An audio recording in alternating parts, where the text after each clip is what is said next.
ছোটবেলায় স্কুল থেকে ফিরে যখনই শুনতাম মা এই রান্নাটা করেছে, আমার খিদেটা যেন আরও বেড়ে যেত। স্কুল ড্রেস না খুলেই খেতে বসে পড়তাম।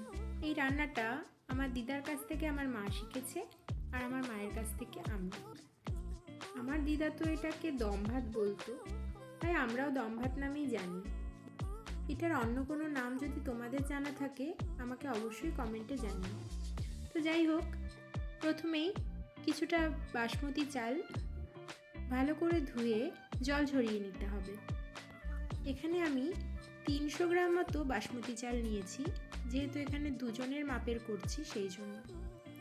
এরপর আমি একটা মশলা তৈরি করব, তাই মিক্সার গ্রাইন্ডারের জারে অর্ধেকটা টমেটো, 4টে মতো কাঁচা লঙ্কা, আদা অল্প পরিমাণে, আর তেজপাতা 2-3টে, একটা শুকনো লঙ্কা, কিছুটা ধনের গুঁড়ো, কিছুটা জিরের গুঁড়ো দিয়ে আমি একটা পেস্ট তৈরি করে নেব।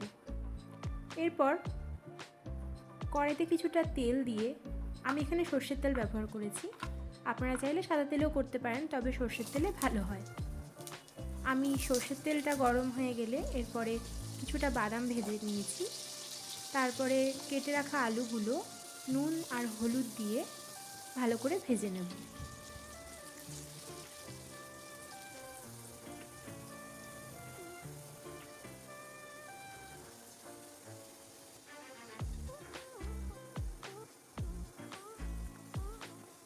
এরপর ভাজা হয়ে গেলে আলুগুলোকে আমি একে একে তুলে নিচ্ছি।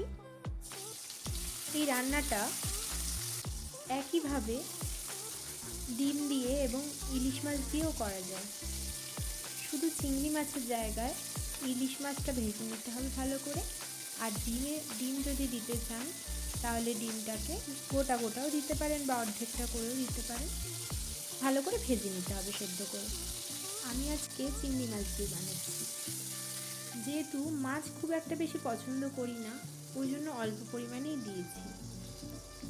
এরপরে কড়াইটা গ্যাস থেকে নামিয়ে বা আপনি গ্যাসটাকে বন্ধ করে কড়াইয়ের মধ্যে সমস্ত উপকরণ যা যা রেডি করে রাখলাম সেগুলো সব একে একে দিয়ে দিতে হবে।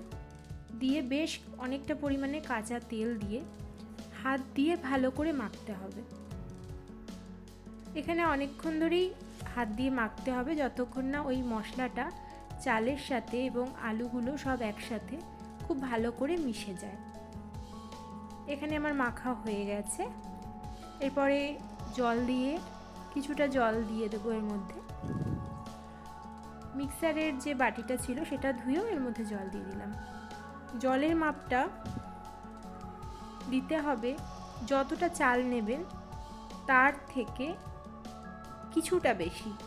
মানে যদি আপনি 1 কৌটো চাল নেন তাহলে আপনাকে 1 কৌটো জল, মানে 1 গ্লাস জল, আর তার সাথে হাফ গ্লাস জল এরকম দিতে হবে।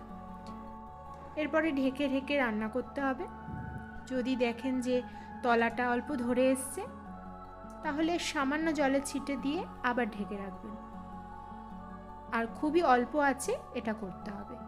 ব্যাস, তাহলেই রেডি চিংড়ি মাছ দিয়ে দম ভাত। আমরা এটাকে দম ভাত বলি, কিন্তু এটার অন্য নামও নিশ্চয়ই আছে, আমি সেটা জানি না, কিন্তু আমরা এটাকে দম ভাতই বলি। তো আমার এটা ভীষণ ভালো লাগে, আপনারাও বানিয়ে খাবেন কখনো, আপনাদেরও ভালো লাগবে। খুব ইজি উপায় এটা হয়ে যায়, বেশি ঝঞ্ঝাট থাকে না। পোলাও বা বিরিয়ানির মতো অতটা ঝঞ্ঝাট থাকে না এটাতে বানাতে। তো এটা আপনারা অবশ্যই ট্রাই করবেন, আর আমাকে কমেন্ট করে জানাতে ভুলবেন না। ভালো লাগলে আমার ভিডিওটি শেয়ার করবেন, চ্যানেলটিকে সাবস্ক্রাইব করবেন, সঙ্গে থাকবেন।